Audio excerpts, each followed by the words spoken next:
nakapag-usap na po kami nila Sir Eman. Sila po yung may-ari nitong relation. So lalagyan ng insulation, extension, level ng lupa niya. Yung bubong pala yung phase 6 ng lumin. Ayan mga karahos, good morning. And emergency alert. So meron tayong inaasahan na malakas na bagyo po. Natatama rin po dito sa bandang Cavite. Ayan, good morning po. Good morning po sa ating lahat. Ito mga karahos, wala po tayong pasok ngayon. Ngayong araw po ng linggo, November 17. Ayan, good morning nga po pala sa mga kliyente po namin. Then binabati ko si Master Jojo ng happy birthday ngayong araw po ng linggo, November 17. Ayan Master Jojo, bali happy birthday. God bless, more birthdays to come pa. Tsaka syempre, more project pa sa atin. Ito mga karahos, meron tayong inaasahan na 4 na client ngayon for ocular visit. So, schedule nga po pala ng ocular visit namin. Bali, in-schedule ko na lang po siya tuwing Sunday. Kaya kasi napakahirap mag-ocular pagka nasasabay po sa may pasok sa weekdays at saka araw ng, lalo na araw po ng Sabado. So sa sobrang dami po nating ginagawa, iniikutan, hindi na po natin napupuntahan yung mga nagpapa-ocular ng weekdays at saka Saturday. Kaya in-schedule ko na lang every Sunday. So meron po tayo isa sa phase 4 sa may Lumina Homes, meron din sa may phase 3, meron po sa Palm Residence. Yan, meron po tayo doon sa may Palm Residence at saka meron din po tayo inaasahan sa may Metroville. Yan. Pero yung mga kliyente po natin ay mga manggagaling po ng Maynila. So hindi natin alam kung makakapunta po silang lahat. Dahil meron po tayong inaasahan na malakas na bagyo. Na according daw sa balita, mag-uumpisa daw ngayong araw po ngayong araw ng linggo. Actually nga, sa ibang part ng bansa, mabagyo na rin. Ito mga karahos, samahan niyo po muli kami. Yan, sa maikling video natin ngayong araw po ng linggo. Enjoy watching po. Tara! Simula kanina po, alas 7 ng umaga, hindi na po nagbago yung weather. Ayan, mag-aalas 10 na po ng umaga. Ganito kasarap magtrabaho kung ganito ang weather. Mahangin, hindi mainit. Pero syempre, tingnan natin kung anong mangyayari ngayong araw. Kaya mag-ingat po ang lahat. Tara. Bali, nandito tayo sa phase 3. Meron lang muna akong dadaanan dito. Si Bilog at si Adonis kasi pumunta kanina sa bahay, nanghihiram ng hagdanan. So lahat ng tropa walang pasok po ng linggo. Yan na po yung iaano po natin, ipapractice natin. Kasi kailangan po talaga ng pahinga ng bawat manggagawa. Pero kung ma-adjust yung araw, example may absent ng Lunes, pwede po tayo magpapasok ng linggo. Itong dalawa talaga na to, talagang gusto lagi ng trabaho. Ayun dito pala sila gumagawa. Hello Isha. Sa bahay lang pala ng katabing bahay na ginawa namin. Si Adonis, good morning. Good morning. Nag-extra sila rito. Extra. Ayan. Sino kasama mo rito doon? Nasaan siya? Nasa bubong. Mukhang paupahan yata to. Paupahan to na doon Saan siya dumaan? Sa kabila. Ayun, kasama niya si Bilog nandun sa taas. Nahiram niyo yung yung hagdanan. Nakuha niya. Patapos na rin. Ayun pala. Grabe tong dalawa na to, talagang laging may trabaho. Sabay yung hagdan. Paupahan lang yata ito, hina-extrahan nila.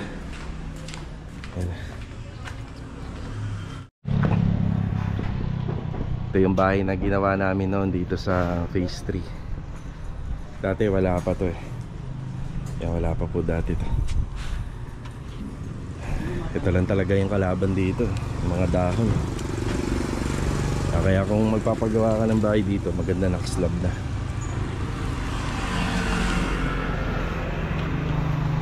Sipag nila si Bilog good morning Good morning.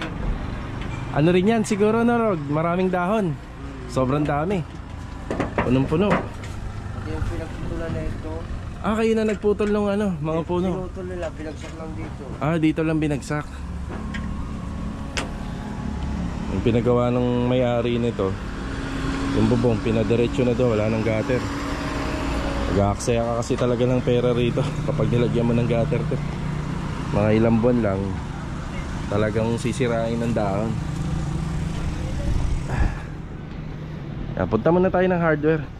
Magpapahakot ako ng panambak. Magpapaschedule ako ngayon. Baka bukas yung hardware, mahakot yung ibang mga lupa dun sa ano, sa bagong sinimula natin sa phase 4. Kasi iwawash out ng ulan yun. Hindi naman yata sila ano, magtatagal dito ng buong araw. Kasi parang tapos na yata yung pinagagawa rito ni ano, ni Ma'am Candy. Yan, paupahan lang to. Yan, pupunta ako ng hardware. Tara. Sa palengke na tayo. Kadalasan ang araw pa ng linggo, ito yung busy. Yan, busy to. Kasi yung ibang may-ari ng bahay, walang pasok, day off nila.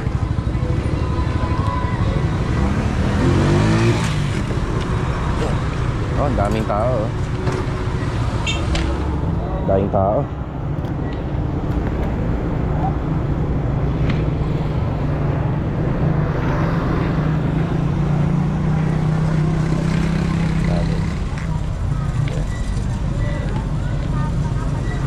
Pwedeng makausap dito.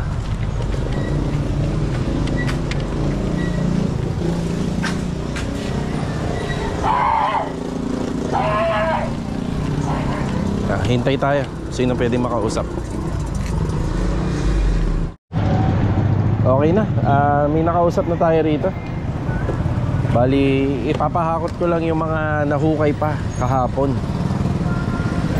Yung sa mga jumuti doon sa phase 4. Kaya iniiwasan ko lang din po kasing maka-istorbo po tayo ng may kapitbahay. Dikit-dikit ang bahay sa row house. Siyempre, yung ano na yan, yung panambak na yan, kapag umulan ng malakas, mawawash out yan, mapupunta po yan sa ibang location ng kalsada. Kaya iniiwasan po natin. Sana mahakot po kasi araw ng linggo ngayon. Sana mahagapan. Baka mamaya umulan na ng malakas. Nakita naman natin kung ano nga po pala talaga yung nakikita natin dito sa camera, kung ano yung weather. Yan po talaga yan. Yung ginagamit ko nga po palang action cam sa GoPro Hero 11. Yan, kung ano yung nakikita nating weather, hindi po natin binabago yung ano niyan, yung contrast, yung brightness, ganyan po talaga. Masarap magbiyahe pag ganito, pero alam naman natin mamaya baka umulan na ng malakas. Yang hiling ko lang, sana mahakot kagad ng truck ng mas maaga. Yan, traffic. Palengke tayo.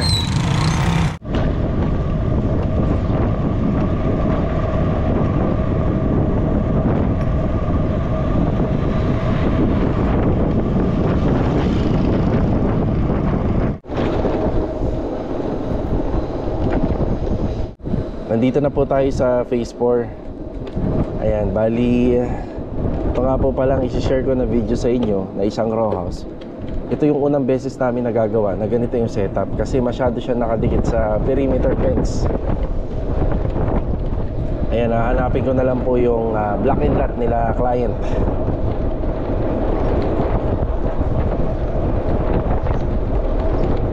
Medyo nasa dulo sila eh. Baka dito. Nasa dulo. Baka dito. Ayun nararamdaman ko na yung hangin at saka yung lamig. Baka maya maya umulan na. Hindi pa rin dito.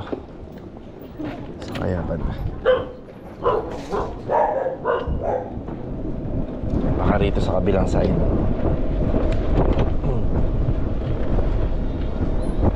Dito. Baka rito na. Hindi pa rin. Masa dito. Ay, sigurado dito. Ayun. Dito na sila. Good morning, sir. Good morning, ma'am. And good morning po. Sir, pa-selfie naman po. Yes po. Oo, magandang araw. Kaya okay lang. Dito, selfie tayo. Oo. Yan po. Maganda yung sa may bahay nyo, sir. Yan, nandito tayo. Yan. Sige, sir. Yan.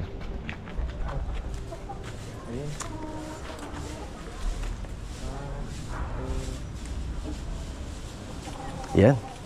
Maraming salamat, Oo. Sir Lee. So ito yung unit nyo, sir, no? Opo. Okay, pag-usapan muna natin. Okay na po kami dito. Nakapag-usap na po kami nila sir and ma'am. Yan, sila po yung may-ari nitong unit. Okay, sa ocular visit, halos tinitingnan ko po lahat. Ang una nakita natin, wala siyang private pool. Itong nakatumba nga pala na private pool na to, para po dito.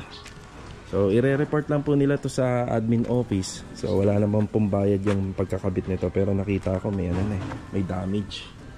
Nakita na yung mga rebars and strap niya. Kailangan ulitin to or bago yung ilalagay rito. Yan, bali nasa dulo nga po pala sila. At ang sinabi ko kanina, bago to sa mga gagawin namin kasi nakadikit siya sa perimeter fence. Mamaya papakita ko sa inyo yung likod niyan. Okay, sa ocular, ang unang nakita natin is yung kisame. Hindi na bago to. Kisame na malapit na pong bumagsak or tumumba. Tapos nagkaroon na po ng mga hairline cracks yung mga dugtungan niya. Tapos pangalawa, wala po siyang tubig at kuryente. Yan nga, yung private pool, syempre wala siyang kuryente dahil wala pa yung private pool. Then ito pinag-usapan namin, napaka-konti ng breaker niya, nasa 3 piraso lang. For general rewiring na po to. So papalitan yung breaker, tapos yung mga wire po rito nakalagay solid wire. Mas maganda po sana stranded. Tapos combination pa ng 12 and 14 ang nakalagay pa. Ayan. So general wiring papalitan na po lahat, babaklasin. Pati yung sa kisame. Yung sa kisame po nito, lahat naman po pag tina-turn over, nakaslope siya. So ayan o, nakaslant. Kapag nagpapagawa po kayo, ipasama nyo na po ito sa renovation kung may extra budget. Kasi wala rin po siyang insulation. So lalagyan ng insulation, babaklasin to. Then papalitan po yung mga wiring sa loob ng kisame. So conforme yun kung gaano karami yung ilaw na ipagagawa ni client. Then ito, ipapademolish din po nila. So ipapalipat po nila to. Papupunta sa back extension.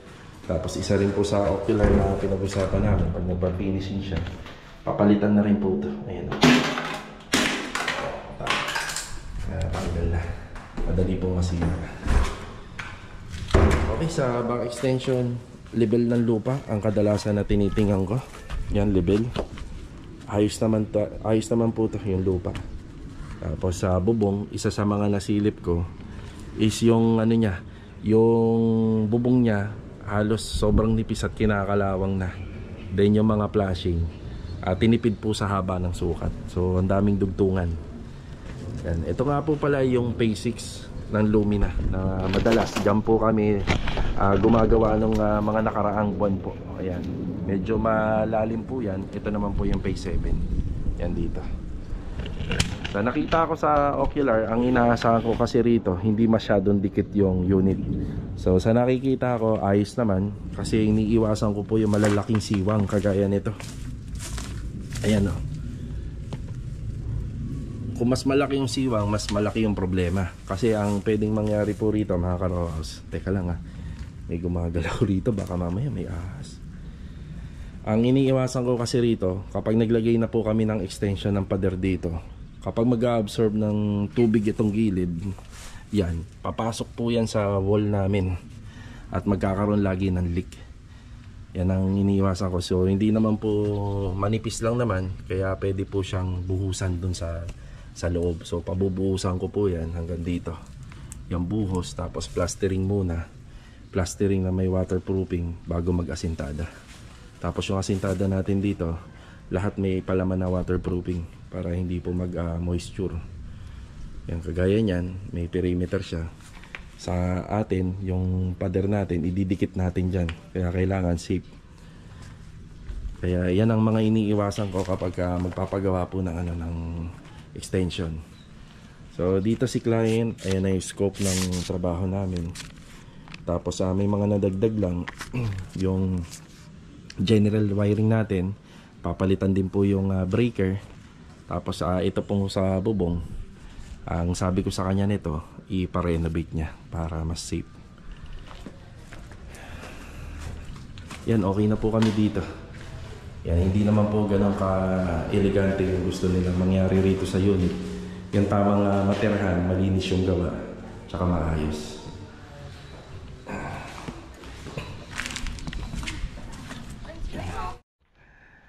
Ayan, okay na po tayo rito. Medyo maambon na nga po, tsaka ang lakas ng hangin.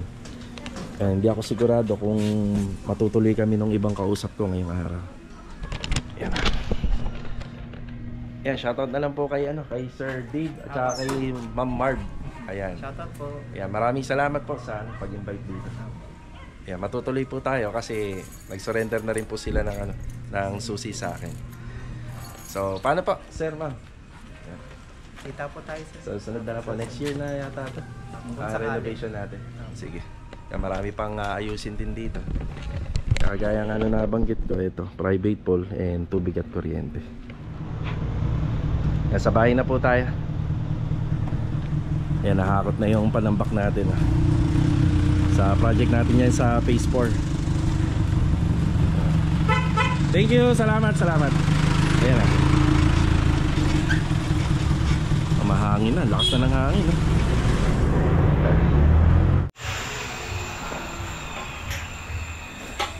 Nandito nga pala sa bahay sila Adonis at saka si Bilog. Tapos magtrabaho dun sa phase 3. Meron lang akong karagdagan na pinalalagay na lock dito. Yan, para mas matibay. Tapos dito yung tiles ko. Dahil yung e-bike nga, labas-pasok kung ipinapasok rito. Nagkaroon ng gas-gas, ng lamat, nabungian. Ang pinapaayos ko na rin. Para kahit pa paano, mabigyan ko rin sila ng konting sideline.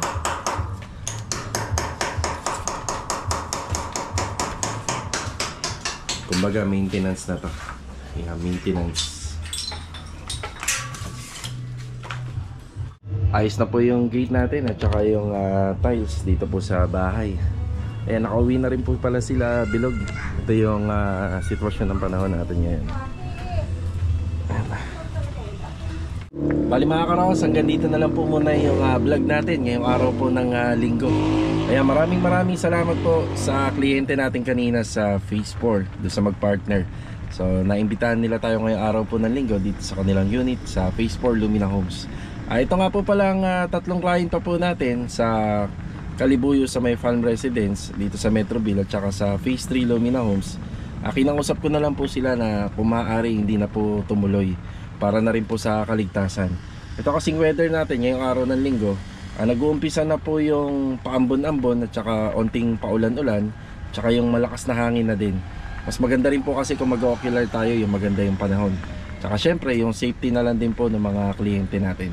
So pagpaplanuhan na lang po namin sa susunod na linggo para mas maganda. Ito mga karaos, kita-kita na lang po ulit tayo for the next video.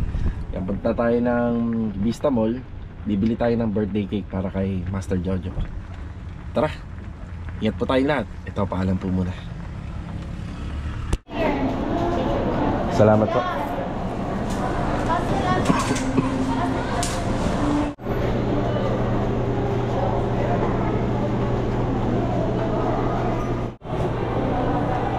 Salamat po. Thank you. Happy birthday, Master Jojo. Yan lang. Ay, thank you, Wesley. Mamaya. Mamaya tayo. Sige.